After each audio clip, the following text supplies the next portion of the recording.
finally time to get on with. Crash Bandicoot. It's finally time to get on with the last game in the trilogy, and thankfully the best has been saved till last. Welcome back to Crash Bandicoot N.Sane Trilogy, with the first two games out of the way. Now it's time to get on with the last game in the series, Crash Bandicoot Warped. Yeah, I couldn't shout because it that much because of no, I'm not going to say anything. But this intro is a lot more epic, and it's a lot more put into detail into what happens. All the intros in Crash Bandicoot N.Sane Trilogy have actually added a lot more detail into what is happening in this. Oh my god, poor Polar Bear. Poor Polar. Uka Uka is free? And Crash is oblivious of what's going on. Evil, great evil has come. Well, at least Greg Eagle does pretty well with his acting. None have dared fail the great Uka Uka evil once, but you, Cortex, you have failed me twice. Great Uka Uka! It was that infernal bandicoot. And now he gets onto his knees and prays. There he is, the evil mask himself, Uka Uka. You lost the crystals, and I have lost my patience. I have lost my brains because of you. I've lost my sleep because of you, you incompetent bastard. Unfortunate setbacks. And failed. But since your bumbling has managed to set me free, I am feeling generous. There is still a way to amass the power needed to enslave this miserable planet. And this time, he is so menacing in this intro. make sure that you do it right. In Tropy looks really menacing there, but it's not as epic as him walking down the corridor like in the original game, where he actually there's a silhouette of him actually walking down from his area, and him showing himself. Now, free once again. Now something must be done. Oh, that was a bit of slowdown, wasn't it? Children, Uka Uka and Cortex plan to use this time-twisting machine to gather crystals that lay scattered across time. Whoa. I have brought you here to recover the crystals before they do. To open the time portal, And of course the frog actually demonstrates it. Good luck. And it is good luck to us all. So, ladies and gentlemen, welcome to the Time Twister. Like in the original game, we start off with one area and then we unlock another as we defeat bosses. But the main aim of the game is, like in the second game, collecting crystals. And we'll definitely have Coco. We can actually get, unlike the last two games where you have to defeat the first boss in order to unlock Coco to get to play, we can actually start playing as her from the beginning. Crash, Crash. Why must you always muck in my mud? Oh, look! I have a mask helping me, too. Oh my god. We will find out which one is more powerful soon enough. Well, is that a challenge? Well, if that's the case, challenge accepted. Okay, so Crash Bandicoot 3 is plays exactly the same as the original. So basically, all we've got to do is basically we have all the moves from Crash Bandicoot 2 to begin with, but as we go along, new moves will be unlocked.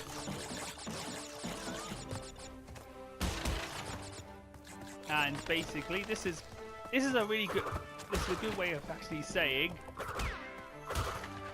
And this is a good way to actually demonstrate this, because Toad Village is a very easy stage.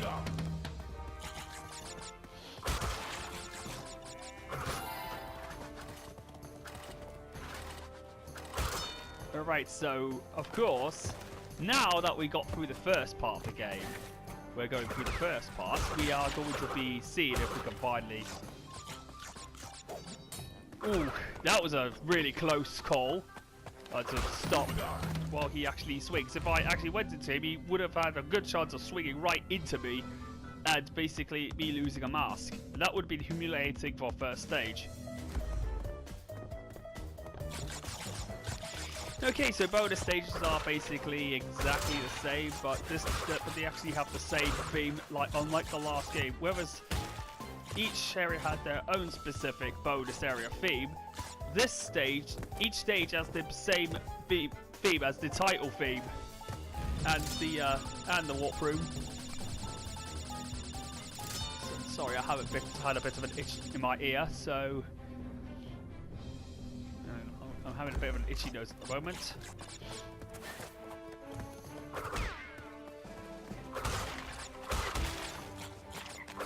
So of course, for Toad Village and 2 other stages in the game. So basically, in this game, you have to stop Cortex from gathering up all the crystals from their original points in time. And in order to get rid of, in order to stop the Cortex's bid for world conquest, we've got to stop him. And thus, Crash and Coco have to collect all the crystals from their usual points in time. They range from points like medieval times and Arabian Nights to the prehistoric times, and of course the lost highways of America, the temples of China, and finally the future. So each of the warp rooms basically are described in tiers rather than worlds. Like in the second game, they are based on tiers. In order to get to the next tier, you have to collect 5 crystals and defeat that tier's specific, and defeat the tier's boss to move on to the next. That was the first crystal gone. So now we're off to Under Pressure, which is basically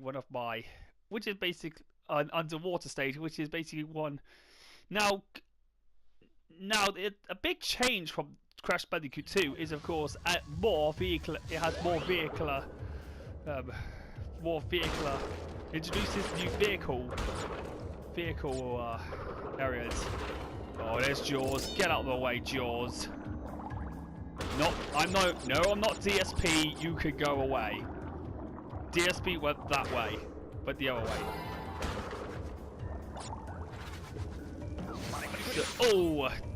God damn it! God damn it! I actually went a bit too far. I just got allowed to get hit. So basically, what we are able to do is getting those crystals. So in order to get the crystals, you have to find where it is throughout the stages, and in certain stages, you can actually get the box gem without even getting color gem. But there are, like in the other games, you have to collect a specific color gem in order to get all the boxes, as well as the. But now, a big change was also the death routes were largely changed from the last game. Which means that if you actually do get a change in you do get a change. Where, of course, instead of actually having boxes, we now have colored gems instead. And then there are specific areas where you can actually get colored gems. You can start getting the colored gems from certain areas. Such as, of course, the secret entrance to one of the stages, and of course another stage what we're going to get to later on.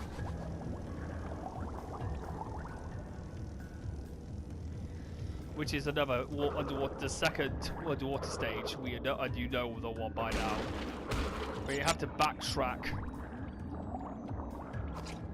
So. Now, in terms of backtracking, it's a lot better than the last game, but there are a couple of stages that should have improved the situation, but at least it's not as bad as 2's was, because the backtracking in 2 was absolute unpredictable. Was, in my eyes, I just didn't like how the backtracking was made worse than the original Crash. So, in order to backtracking was a bit of a nightmare in Crash 2. So thankfully, Naughty Dog in the original game, Naughty Dog's level designers were able to get that problem rectified, which is pretty good. And as I was talking and trying to find my words, we died under pressure. Well, basically, that's a pun on Queen, or one of the Queen's second #1, and that was their collaboration with Dave Bowie. I love that. That song was really good. So next up we've got is the first Coco level, and it's the Orient Express in China, and it's in the wall of the Great Wall of China. And it is here where we are introduced to Coco's pet tiger, Pura. And of course, like in Crash 1 and 2, Coco has all Crash's moves, and she could also have the secret moves, and she could also have the special moves obtainable as well. And she's also in the N.Sane Trilogy, playable in all Crash's stages as well.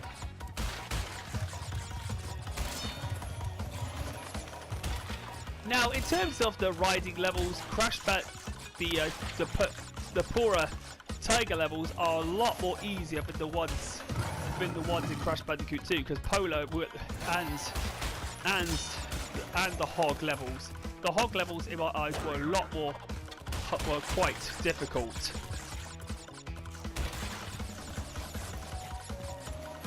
The Hog levels were quite difficult, and the Polo levels were just as hard to get to all the boxes.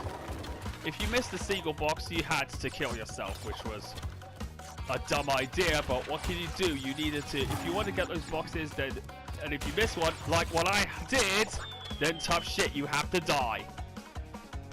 That was my first death, because but that was understandable considering that I just missed the box, and I am aiming to get as much of the box gems as much as possible. And we got it this time, thank God. Whee! So we are down, and I did actually have one. So I only just no! Ah, why the fuck did I do that? Shit. Alright, now can I go for this time? Yes, I do. I thought we still had. I thought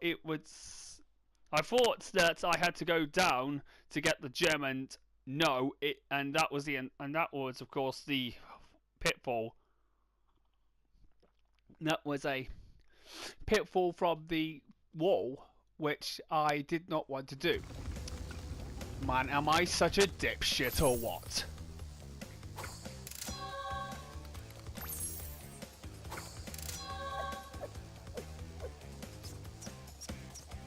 There goes Coco!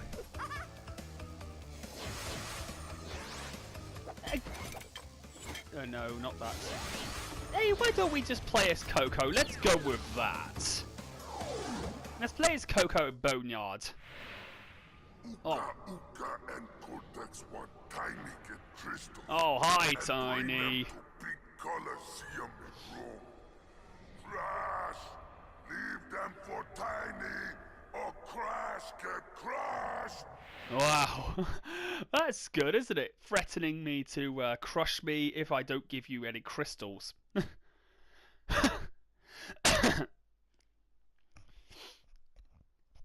Okay, so it's Boneyard time. Time to get some bone. Time to bone it up. Uh-oh.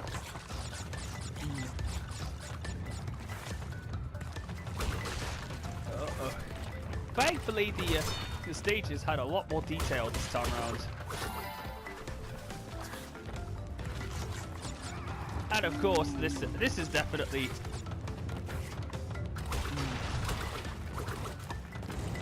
Oh, damn it! Now, sometimes the Now, because of the physics changes, sometimes it can be hard to actually. Sometimes it can be difficult to actually go through hazards.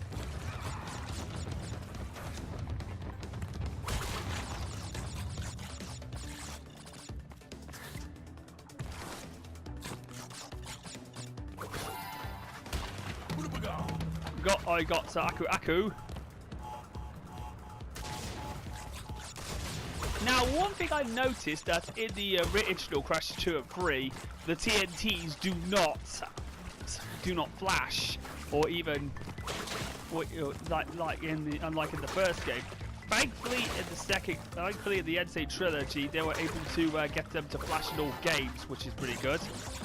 Maybe it's because they didn't want to stretch the limitations of the software too far, but I think that was a bit of a lazy move, to be fairly honest, because the distinctive feature of the TNT was to actually get it to flashing just to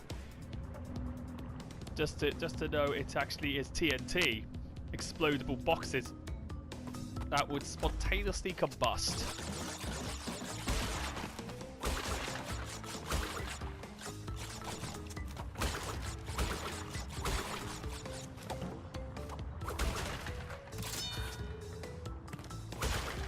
There we go.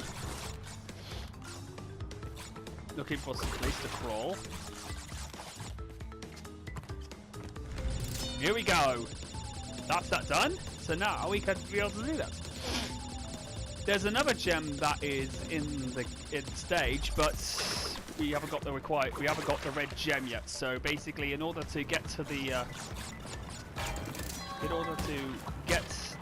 that particular gem, we have to get the red gem. We have to get the red gem, which is in a later stage, but we'll get to that eventually.